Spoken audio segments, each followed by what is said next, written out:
കാറ്റത്തെ കിളിക്കുടിയിലെ ഒരു അപ്കമിങ് എപ്പിസോഡിലേക്ക് എല്ലാവർക്കും സ്വാഗതം. രാത്രി സുധീഷ് പുറത്തിറങ്ങി നിൽക്കുവാണ്. കയ്യിലൊരു സ്പ്രേ ബോട്ടിലുണ്ട്. അത് നിധിക്ക് കൊടുക്കാനായിട്ടാണ് സൂക്ഷിച്ചു വെച്ചിരിക്കുന്നത്.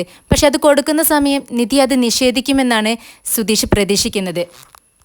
സ്പ്രേ നിധിക്കൊരു ഗിഫ്റ്റായിട്ട് എങ്ങനെ കൊടുക്കുമെന്ന് സുധീഷ് പ്രാക്ടീസ് ചെയ്തുകൊണ്ടിരിക്കുകയാണ്. ഇത് കണ്ടുകൊണ്ടാണ് നിധി പുറത്തേക്ക് ഇറങ്ങി വരുന്നത്. സുധീഷ് കാട്ടുന്നതെല്ലാം നിധി കണ്ടുകൊണ്ടിരിക്കുകയാണ്. പെട്ടെന്ന് നിധി സുധീഷിൻ്റെ അടുത്തേക്ക് ചെല്ലുന്നുണ്ട്. അല്ല സുധീഷ്, നീ എന്തായി കാണിക്കുന്നത്? ഞാൻ കുറച്ച് നേരമായി കാണുന്നു. അത് നിധി, ഞാൻ കുറേ നേരമായി നിന്നെ കാത്തു നിൽക്കുന്നു, ഇത് നിനക്ക് തരാൻ വേണ്ടി എന്നും പറഞ്ഞുകൊണ്ട് ആ സ്പ്രേ ബോട്ടിലെടുത്ത് നിധിയുടെ നേരെ നീട്ടുന്നുണ്ട്. നിധി അത് വാങ്ങിച്ച് നോക്കുകയാണ്. ഇതൊരു സ്പ്രേ ബോട്ടിലാണല്ലോ, എനിക്ക് വേണ്ടിയാണോ, എന്തു പറ്റി എന്ന് ചോദിക്കുക. ഇത് കേട്ട് സുധീഷ് പറയുന്നുണ്ട്, അത് നിധി, എനിക്ക് വേണ്ടി നീ ഒരുപാട് സഹിച്ചില്ലേ. ഞാൻ ഗായത്രിയുമായിട്ടുള്ള പ്രശ്നങ്ങൾ അതെല്ലാം നീയല്ലേ തീർത്തത്. എൻ്റെ പ്രശ്നങ്ങൾ നിൻ്റെ പ്രശ്നങ്ങൾ എന്നപോലെ സ്വയം തീർത്തു. അതിൻ്റെ ഒരു സന്തോഷത്തിന് വേണ്ടി വാങ്ങിച്ചതാ. ഇത് കേട്ട് നിധി പറയുന്നുണ്ട്, അതെന്തായാലും നന്നായി. ഞാൻ എന്തായാലും ഒരു സ്പ്രേ വാങ്ങിക്കാൻ വേണ്ടി നിൽക്കുമായിരുന്നു, ഇതേ ബ്രാൻഡ് തന്നെ. താങ്ക്സ് എന്ന് ഒരു ചിരിയോടുകൂടി സുധീഷിനോട് പറയുവാണ്. സുധീഷ് വായും പൊളിച്ച് നിൽക്കുകയാണ്. നിധി ഇങ്ങനെ പ്രതികരിക്കുമെന്നല്ല അവൻ പ്രതീക്ഷിച്ചത്. അവൾ പൊട്ടിത്തെറിക്കുമെന്നാണ് വിചാരിച്ചത്. പക്ഷേ നിധി നല്ല സ്നേഹത്തോടെ മായത്തോടു കൂടി അവനോട് സംസാരിക്കുന്നത് കേട്ട് അവനക്ക് സന്തോഷമാവുകയാണ്. നിധി ഇത് പറഞ്ഞുകൊണ്ട് അകത്തേക്ക് കയറി പോകുന്നുണ്ട്. അതിനുശേഷം അവൻ തുള്ളിച്ചാടുകയാണ്. അയ്യോ, നിധിക്കിതെന്ത് പറ്റി? ഇതൊന്നും അല്ലല്ലോ ഞാൻ പ്രതീക്ഷിച്ചത്. അവൾ പൊട്ടിത്തെറിക്കുമെന്നല്ല പ്രതീക്ഷിച്ചത്. എന്തുകൊണ്ടാ ഇത് എനിക്ക് നേരത്തെ തോന്നാഞ്ഞത്? കുറച്ച് മുന്നേ തന്നെ ഇങ്ങനെ വല്ല ഗിഫ്റ്റും എനിക്ക് അവളോട് വാങ്ങിച്ചു കൊടുക്കാമായിരുന്നു. ആ ബുദ്ധി എനിക്ക് പോയില്ലല്ലോ എന്നതൊക്കെ ചിന്തിച്ചുകൊണ്ട് നിൽക്കുകയാണ് സുധീഷ്. പിറ്റേ ദിവസം രാവിലെ നിധി സുഭാഷേട്ടൻ്റെ അടുത്തേക്ക് വരുന്നുണ്ട്. സുഭാഷേട്ട, ഹരീഷ് എവിടെയെന്ന് ചോദിക്കുന്നുണ്ട്. അവൻ നേരത്തെ എഴുന്നേറ്റു, ഷോപ്പിലേക്ക് പോയിട്ടുണ്ട് മോളെ, എന്തിനാ അവനെ അന്വേഷിക്കുന്നതെന്ന് ചോദിക്കുകയാണ്. ഇത് കേട്ട് നിധി പറയുന്നുണ്ട്, അല്ല, ഇന്നലെ അവൻ ആ ഷോപ്പിൻ്റെ കാര്യം പറഞ്ഞില്ലേ, ലീസിന് കൊടുക്കേണ്ടത്, അവനത് എടുക്കണമെന്നല്ലേ ആഗ്രഹിക്കുന്നത്. അവനെടുക്കട്ടെ സുഭാഷേട്ട, നല്ല കാര്യമല്ലേ. അതെ മോളെ, അവനത് എടുക്കണമെന്ന് ആഗ്രഹമുണ്ട്. ക്യാഷ് ഇല്ല എന്നും പറഞ്ഞുകൊണ്ടാണ് മടിച്ചു നിൽക്കുന്നത്. ഇത് കേട്ട് നിധി പറയുന്നുണ്ട്, ക്യാഷ് നമുക്ക് എല്ലാവർക്കും കൂടി അറേഞ്ച് ചെയ്യാം സുഭാഷേട്ട. ഇത് കേട്ട് സുധീഷിൻ്റെ മനസ്സിൽ ഒരു ബോധോദയം വരുവാണ്. എന്തായാലും നിധിയെ ഇംപ്രസ് ചെയ്യാനുള്ള ഒരു ചാൻസ് ആണിത്. കുറച്ച് ക്യാഷ് എടുത്ത് ഹരീഷിന് കൊടുക്കാം, അപ്പോൾ അവൾക്ക് ഭയങ്കര സന്തോഷമാവുമല്ലോ. അങ്ങനെ സുധീഷ് പറയുന്നുണ്ട്, സുഭാഷേട്ട, ഞാനും ഒരു 75,000 രൂപ തരാം. ഇത് കേട്ട് എല്ലാവരും ഞെട്ടുന്നുണ്ട്. സുധീഷ് അങ്ങനെ ക്യാഷ് കൊണ്ട് കളിക്കാറില്ലല്ലോ. സുധീഷ് ചേട്ടൻ ക്യാഷ് ഇറക്കുന്നുണ്ടോ? എങ്കിൽ ഞാനും തരാമെന്ന് നികേഷ് പറയുന്നുണ്ട്. അപ്പം നികേഷിനെ കളിയാക്കുവാണ്. പിന്നെ നിന്റെ കയ്യിൽ എവിടെ നിന്നാടാ ക്യാഷ്? നിന്റെ ആവശ്യങ്ങൾക്ക് തന്നെ സുഭാഷ് ചേട്ടൻ്റെ നേരെയല്ലേ നീ കൈ നീട്ടുന്നതെന്ന് ചോദിക്കുന്നുണ്ട്. ഇത് കേട്ട് ഞാൻ ഇതാ വരുന്നു എന്ന് പറഞ്ഞുകൊണ്ട് നികേഷ് റൂമിലേക്ക് കയറി പോവാണ്. പെട്ടെന്ന് ഇറങ്ങി വന്ന് കൈ ചുരുട്ടി പിടിച്ചിട്ടുണ്ട്. കൈ നീട്ടെന്ന് പറയുവാണ് സുഭാഷേട്ടൻ്റെ അടുത്ത്. പക്ഷെ സുഭാഷേട്ടൻ അതെന്താടാ, കാണട്ടെ എന്ന് പറയുന്നുണ്ട്. പെട്ടെന്ന് കൈ നിവർത്തി കാണിക്കുകയാണ്. ഉള്ളൻ കയ്യിൽ ഒരു മോതിരം, സ്വർണ്ണ മോതിരം ഇരിപ്പുണ്ട്. ഇത് സുഭാഷേട്ടൻ എൻ്റെ ബർത്ത്ഡേക്ക് ഗിഫ്റ്റ് തന്നിട്ടുള്ള മോതിരമാണ്. ഇത് ഹരീഷേട്ടന് കൊടുക്കാം, സഹായം ആവുമല്ലോ എന്ന് പറയുമ്പോൾ സുഭാഷേട്ടൻ പറയുന്നുണ്ട്, ഒരു ചിരിയോടുകൂടി പറയുവാണ്, അതെ നികേഷ്, നീ ഇത് എടുത്തു വെക്കേ, ഇത് ഞാൻ നിനക്ക് ഗിഫ്റ്റ് തന്നിട്ടുള്ളതല്ലേ, ഇതൊന്നും നീ എടുക്കേണ്ട ഒരു ആവശ്യമില്ല. ഇത് കേട്ട് നിധിയും പറയുന്നുണ്ട്, ശരിയാ, നിനക്ക് നല്ലൊരു മനസ്സുണ്ട്, എല്ലാവരെയും സഹായിക്കാനുള്ള മനസ്സ്. അപ്പം നികേഷ് പറയുന്നുണ്ട്, സുഭാഷേട്ടാ, ഇത് നമുക്ക് ഹരീഷേട്ടന് കൊടുക്കാം, എൻ്റെ വക എന്തെങ്കിലുമൊക്കെ ഞാൻ തരണ്ടേ, എല്ലാവരും ഷെയർ ഇടുന്നുണ്ടല്ലോ എന്ന് പറയുമ്പോൾ സുഭാഷേട്ടൻ പറയുന്നുണ്ട്, നീ പഠിച്ച് നല്ലൊരു ജോലി നേട്, എന്നിട്ട് ഈ വീട്ടിലുള്ളവരെ എല്ലാവരെയും നീ സഹായിക്കണം, നിനക്ക് മനസ്സുണ്ടെങ്കിൽ. അപ്പം നിധിയും പറയുന്നുണ്ട്, ഞാനും ഹരീഷിനെ സഹായിക്കാം, എൻ്റെ കയ്യിലുള്ള ക്യാഷ് ഞാൻ തരാമെന്ന് പറയുന്നുണ്ട്. ഇതേ സമയം ഹരീഷ് ഷോപ്പിൽ നീതുവിനെയും കാത്തിരിക്കുകയാണ്. നീതു അങ്ങോട്ടേക്ക് വരുന്നുണ്ട്. നിന്നെ കാത്തിരിക്കുകയായിരുന്നു, അല്ലെങ്കിൽ നീ പെട്ടെന്ന് വരും, എന്താ ഇത്ര ലേറ്റായെന്ന് ചോദിക്കുമ്പോൾ, നീ എന്തിനാ അർജൻറ്റായിട്ട് വരാൻ പറഞ്ഞത്, കാര്യം പറ എന്നും പറഞ്ഞുകൊണ്ട് തൻ്റെ കയ്യിലുണ്ടായിരുന്ന മിച്ചർ കഴിച്ചുകൊണ്ടിരിക്കുകയാണ് അവൾ. ഒരു പ്രധാനപ്പെട്ട കാര്യം പറയാനുണ്ടെന്ന് പറയുമ്പോൾ അവൾ ശ്രദ്ധിക്കാതിരിക്കുന്നുണ്ട്. അപ്പോൾ ഹരീഷ് വീണ്ടും പറയുന്നുണ്ട്, നീ ഞാൻ പറയുന്നത് എന്തെങ്കിലും കേൾക്കുന്നുണ്ടോ? ഞാൻ കേൾക്കുന്നുണ്ട്, നീ പറ. അത് ഈ ഷോപ്പ് ഞാൻ ലീസിനെടുക്കാമെന്ന് വിചാരിച്ചു. ഹരീഷ് ഇത് പറയുമ്പോൾ നീതു ഒരുപാട് സന്തോഷിക്കുമെന്നാണ് ഹരീഷ് പ്രതീക്ഷിച്ചത്. പക്ഷെ നേരെ വിപരീതമായാണ് സംഭവിച്ചത്. നീതു ചോദിക്കുന്നുണ്ട്, അതിൻ്റെ ആവശ്യം എന്താ? ഈ പൊട്ടിപ്പൊളിയാരായ കടയാണോ നീ എടുക്കുന്നത്? അതിൻ്റെ ആവശ്യമില്ലല്ലോ ഹരീഷേ എന്ന് ചോദിക്കുമ്പോൾ ഹരീഷ് ചോദിക്കുന്നുണ്ട്, അല്ല നീ എന്താ നീതു ഇങ്ങനെ പറയുന്നത്? എല്ലാവരും ഹാപ്പിയാണ്. ഞാൻ വീട്ടിൽ ഇത് എല്ലാവരോടും സംസാരിച്ചു. എല്ലാവരും നല്ലൊരു കാര്യമാണെന്നാണ് പറഞ്ഞത്. നീയും ഇത് കേൾക്കുമ്പോൾ സന്തോഷിക്കുമെന്ന് ഞാൻ വിചാരിച്ചത്. ഓ പിന്നെ ഇതിലിപ്പോൾ എന്താ സന്തോഷിക്കാൻ മാത്രമുള്ളത്? നീ വലിയൊരു കമ്പനിയിൽ ഒരു മാനേജറായിട്ട് ജോലി നേടിയെന്ന് പറയുമ്പോൾ ഞാൻ സന്തോഷിച്ചെന്നെ, വളരെ ഹാപ്പി ആയേനെ. പക്ഷേ ഈ പൊട്ടിപ്പൊളിഞ്ഞു കിടക്കുന്ന കട നിന്നെ ലീസിനെടുത്തു എന്ന് പറയുമ്പോൾ ഞാൻ എന്തിനാ സന്തോഷിക്കുന്നത്? അതിൻ്റെ ആവശ്യമില്ല. ഒരു മെക്കാനിക് ഷോപ്പുകാരൻ്റെ ഭാര്യയാണെന്ന് പറയുന്നതിൽ എനിക്ക് ഒട്ടും അഭിമാനം തോന്നുന്നില്ല എന്ന് പറയുമ്പോൾ നമ്മുടെ ഹരീഷ് ആകെ വിഷമിച്ചിരിക്കുകയാണ്. ഇതേ സമയം ഓഫീസിൽ നിധി തൻ്റെ വർക്കുകളൊക്കെ ചെയ്തുകൊണ്ടിരിക്കുകയാണ്. അങ്ങോട്ടേക്ക് സിദ്ധാർത്ഥ് വരുന്നുണ്ട്. എന്താ നിധി, ക്ലയൻറ്റ്സ് മീറ്റിംഗ് കഴിഞ്ഞോ എന്ന് ചോദിക്കുന്നുണ്ട്. ആ കഴിഞ്ഞു, ഇനി കുറച്ച് പേരുമായിട്ട് ഒരു മീറ്റിംഗ് കൂടിയുണ്ട്, അത് പിന്നീട് അറേഞ്ച് ചെയ്യാമെന്ന് പറഞ്ഞിട്ടുണ്ട്. ഇത് വലിയൊരു പ്രൊജക്റ്റാണ് നിധി, ശ്രദ്ധിച്ച് കൈകാര്യം ചെയ്തോളണമെന്ന് സിദ്ധാർത്ഥ് പറയുന്നുണ്ട്. ഞാൻ ശ്രമിക്കാമെന്ന് നിധിയും പറയുന്നുണ്ട്. ശരി നിധി, ഞാൻ കോഫി എടുത്തിട്ട് വരാമെന്നും പറഞ്ഞുകൊണ്ട് സിദ്ധാർത്ഥ് തൻ്റെ ക്യാബിനിലേക്ക് പോവുകയാണ്. അല്പസമയം കഴിഞ്ഞതും സിദ്ധാർത്ഥ് തിരിച്ചു വരുന്നുണ്ട്. അവൻ്റെ കയ്യിലൊരു കപ്പ് കോഫി ഉണ്ട്. അത് നിധിക്ക് നേരെ നീട്ടുന്നുണ്ട്. ഇത് കണ്ട് നിധി ഞെട്ടുന്നുണ്ട്. എന്ത്, എനിക്കോ എന്ന് ചോദിക്കുകയാണ്. ഇത് കേട്ട് സിദ്ധാർത്ഥ് പറയുന്നുണ്ട്, സംശയിക്കേണ്ട, നിധിക്ക് തന്നെ. താങ്ക് യു സിദ്ധാർത്ഥ് എന്ന് പറഞ്ഞുകൊണ്ട് നിധി അത് മേടിച്ച് കുടിക്കുന്നുണ്ട്. എന്നാൽ ഇതെല്ലാം കണ്ടുകൊണ്ട് തൊട്ടപ്പുറത്ത് തന്നെ നമ്മുടെ ദിവ്യ ഇരിപ്പുണ്ട്. ദിവ്യ രണ്ടുപേരെയും മാറി മാറി നോക്കുവാണ്. അവരത് ശ്രദ്ധിക്കുന്നില്ല. സിദ്ധാർത്ഥിൻ്റെ മനസ്സിലിരിപ്പ് ദിവ്യയ്ക്ക് മനസ്സിലാവുന്നുണ്ട്. പെട്ടെന്ന് സിദ്ധാർത്ഥ് ചോദിക്കുന്നുണ്ട്, നിധി ഏത് പെർഫ്യൂമാണ് യൂസ് ചെയ്യുന്നത്? ഇത് കേട്ട് അമ്പരപ്പോട് കൂടി നിധി സിദ്ധാർത്ഥിൻ്റെ മുഖത്തേക്ക് നോക്കുവാണ്. വീണ്ടും സിദ്ധാർത്ഥ് ചോദിക്കുന്നുണ്ട്, അല്ല, ഈ പെർഫ്യൂമിനേക്കാളും നല്ലത് നിധി ആദ്യം യൂസ് ചെയ്യുന്ന പെർഫ്യൂം ആയിരുന്നു. നിധി ഇത് കേട്ടിട്ട് ആകെ വല്ലാതാവുന്നുണ്ട്. അതിന് മറുപടിയായി ഒന്നും പറയുന്നില്ല. ശരി ശരി, കണ്ടിന്യൂ എന്ന് പറയുകയാണ് സിദ്ധാർത്ഥ്. അപ്പോഴേക്കും നിധി തൻ്റെ വർക്കുകളൊക്കെ ചെയ്തുകൊണ്ടിരിക്കുന്നുണ്ട്. ശരി നിധി, താൻ കണ്ടിന്യൂ ചെയ്യ്, ഞാൻ ഇപ്പോൾ വരാമെന്നും പറഞ്ഞുകൊണ്ട് സിദ്ധാർത്ഥ് തൻ്റെ ക്യാബിനിലേക്ക് തന്നെ പോവുകയാണ്. സിദ്ധാർത്ഥ് പോയതും ദിവ്യ പതിയെ നിധിയുടെ അടുത്തേക്ക് നീങ്ങിയിരിക്കുകയാണ്. എന്നിട്ട് ചോദിക്കുന്നുണ്ട്, നിധി ഞാൻ പറഞ്ഞതിപ്പോൾ ശരിയാണെന്ന് നിനക്ക് തോന്നുന്നില്ലേ? നിനക്ക് കോഫി കൊണ്ടുവന്ന് തരുന്നു, നീ ഏത് പെർഫ്യൂമാണ് യൂസ് ചെയ്യുന്നത് ചോദിക്കുന്നു. അതും പോരാഞ്ഞ് ഇവിടെയുള്ള ഏറ്റവും വലിയ പ്രൊജക്റ്റ് തന്നെ നിന്നെ വിശ്വസിച്ച് നിന്നെ ഏൽപ്പിക്കുന്നു. സിദ്ധാർത്ഥന് നിന്റെ മേലെ എന്തോ ഒരു ഇൻട്രസ്റ്റ് ഉണ്ട്, അതെനിക്കിപ്പോൾ ഉറപ്പായി. നീ ഒന്ന് ചുമ്മാതിരിക്കുന്നുണ്ടോ ദിവ്യ എന്ന് ചോദിക്കുകയാണ് നിധി.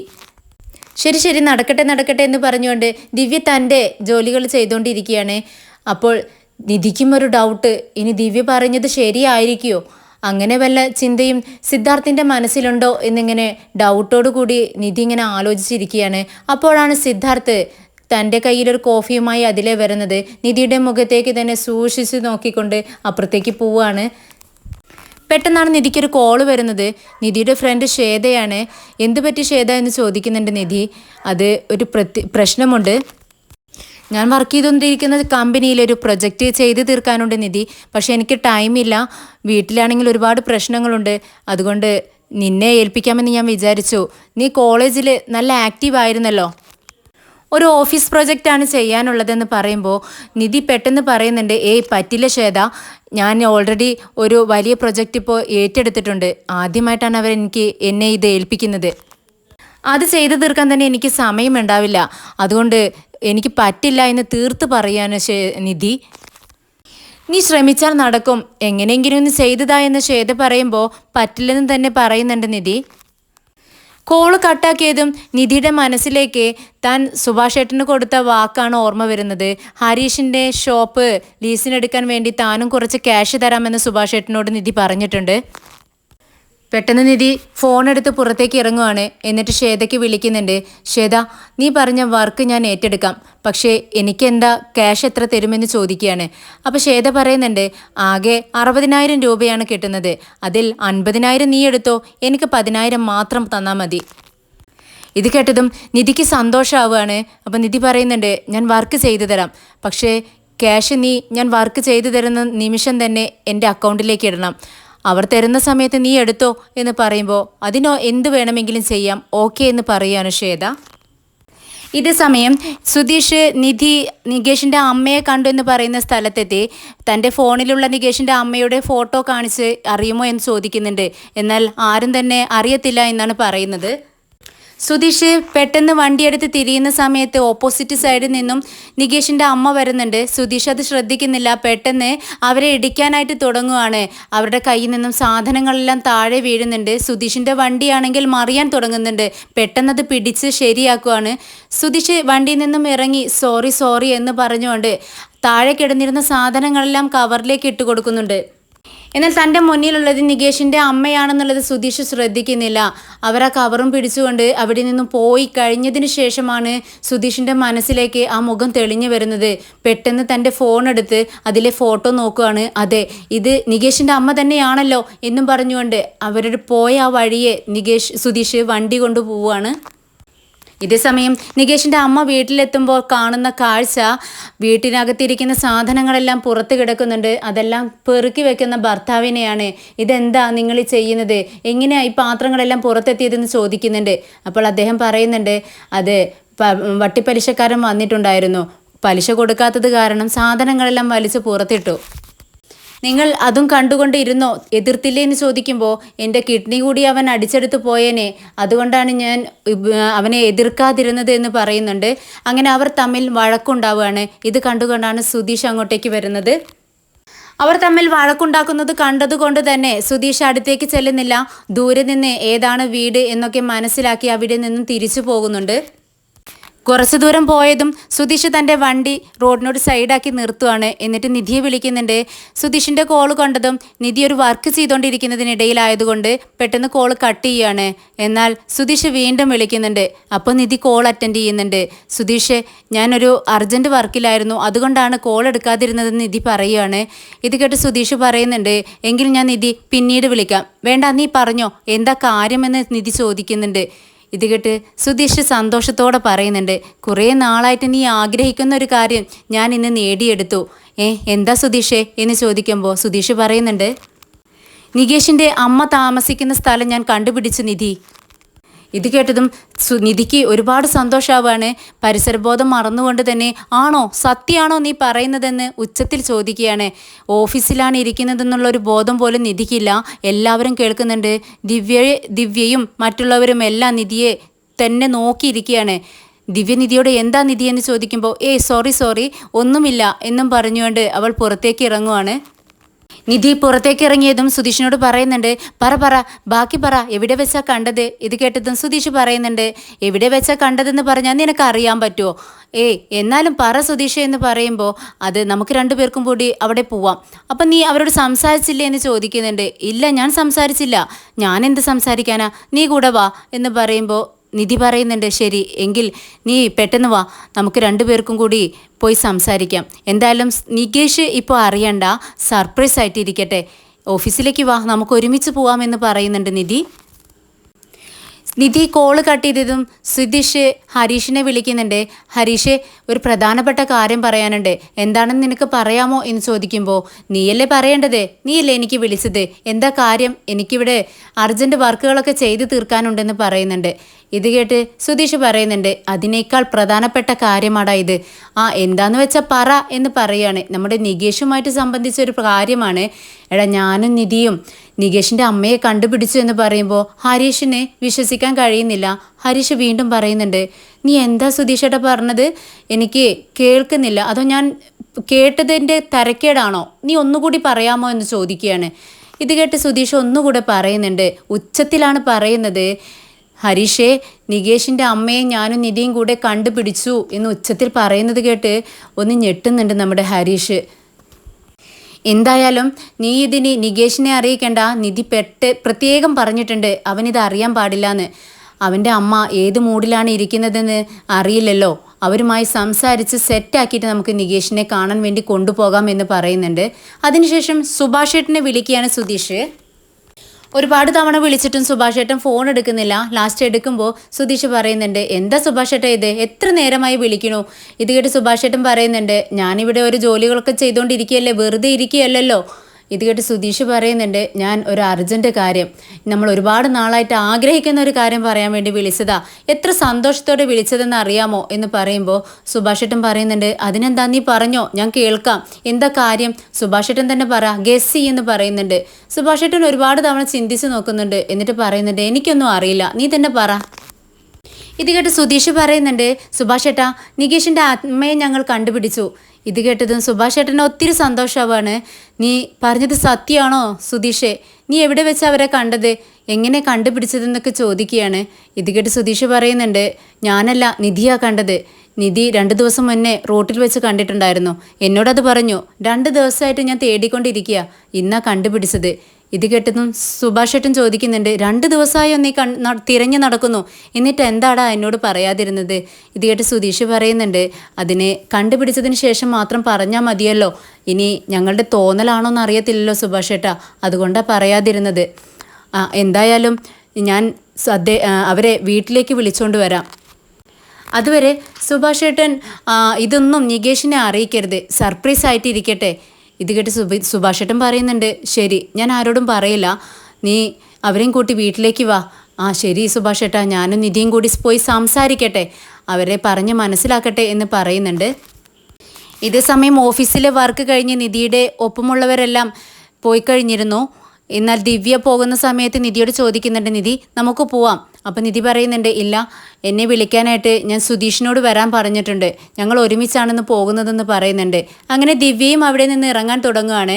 അപ്പോൾ അങ്ങോട്ടേക്ക് സിദ്ധാർത്ഥ് വരുന്നുണ്ട്. നിധി പോവാറായില്ലേ, എങ്ങനെയാണ് പോകുന്നതെന്ന് ചോദിക്കുന്നുണ്ട്. അപ്പോൾ വണ്ടി വരുമെന്ന് പറയുന്നുണ്ട്. 2 വീലറിലാണോ എന്ന് ചോദിക്കുമ്പോൾ, അല്ല, കാറിലാണ്, എന്നെ വിളിക്കാനായിട്ട് സുധീഷ് വരും. ആരാണ് ഈ സുധീഷ് എന്ന് സിദ്ധാർത്ഥ് ചോദിക്കുന്നുണ്ട്. ഉടനെ തന്നെ ദിവ്യ പറയുന്നുണ്ട്, അത് നമ്മളന്ന് അവരുടെ വീട്ടിൽ പോയപ്പോൾ നിധിയുടെ കസിനാണെന്ന് പറഞ്ഞില്ലേ? ഓ, നിധിയുടെ കസിന് അല്ലേ, അന്ന് അവിടെ നമ്മൾ കണ്ട ആള് എന്നിങ്ങനെ ഓർത്തെടുത്ത് പറയുകയാണ് സിദ്ധാർത്ഥ്. അങ്ങനെ ദിവ്യ അവിടെ നിന്നും പോകുന്നുണ്ട്. സിദ്ധാർത്ഥ് നിധിയുടെ മുഖത്തേക്ക് തന്നെ നോക്കി നിൽക്കുകയാണ്. പെട്ടെന്ന് എന്തോ പറയാനായിട്ട് തുടങ്ങുമ്പോഴേക്കും നിധിയുടെ ഫോൺ റിങ് ചെയ്യുന്നുണ്ട്. പെട്ടെന്ന് കോൾ എടുക്കുകയാണ് നിധി. ഹലോ സുധീഷേ, ഞാനിതാ വരുന്നു, നീ ഇവിടെ എത്തിയോ എന്ന് ചോദിക്കുമ്പോൾ, ഞാനിവിടെ എത്തിയിട്ടുണ്ട്, പെട്ടെന്ന് ഇങ്ങോട്ടേക്ക് വാ എന്ന് പറയുന്നുണ്ട്. അങ്ങനെ നിധി തൻ്റെ ബാഗും എടുത്ത് സിദ്ധാർത്ഥിനെ ശ്രദ്ധിക്കുന്നില്ല. പെട്ടെന്ന് അവിടെ നിന്ന് തിരക്കിട്ട് പുറത്തേക്ക് ഇറങ്ങി പോവുകയാണ്. സിദ്ധാർത്ഥ എന്തോ പറയാനായിട്ട് ശ്രമിക്കുന്നുണ്ട്. പെട്ടെന്ന് ലഞ്ച് കിറ്റ് എടുക്കാൻ മറന്നതുകൊണ്ട് തിരികെ വന്ന് അതെടുത്തുകൊണ്ട് ബായ് സിദ്ധാർത്ഥ് എന്ന് പറഞ്ഞുകൊണ്ട് നിധി അങ്ങോട്ടേക്ക് പുറത്തേക്ക് പോവുകയാണ്. നിധി പെട്ടെന്ന് തന്നെ സുധീഷിൻ്റെ അടുത്തേക്ക് വരുന്നുണ്ട്.